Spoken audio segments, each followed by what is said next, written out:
নমস্কার বন্ধুরা, আমার মিনি ব্লগে তোমাদের সবাইকে জানাই অনেক অনেক স্বাগত। আর এদিকে দেখো আমি বসে আছি, আমার শরীরটা খুবই খারাপ, তাই ডাক্তার দেখাতে চলে এসেছি।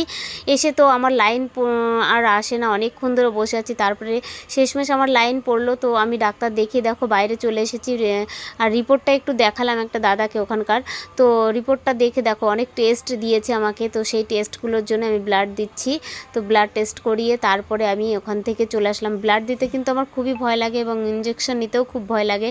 তো কি করব, ইঞ্জেকশনও লিখেছে, তো কিছু করার নেই, বাঁচতে হলে তো ট্রিটমেন্ট করাতেই হবে, ভয় করে লাভ নেই। ওষুধ নিয়ে চলে আসলাম আমরা একটা জুতোর দোকানে। তো জুতোর দোকানে এসে দেখো দুই মেয়ের জন্য আর আমার জন্য বাড়িতে পরার হাওয়াই চপ্পল নিলাম। আর একটা জিনিস ফলো করেছো, আমি কিন্তু ডাক্তারের এখানে এসেছি কিন্তু হাওয়াই চপ্পল পরে, মানে শরীর এতটাই খারাপ যে আমার কোনো খেয়ালই নেই যে হাওয়াই চটিটা যে পাল্টাবো সেটাও আমার খেয়াল নেই।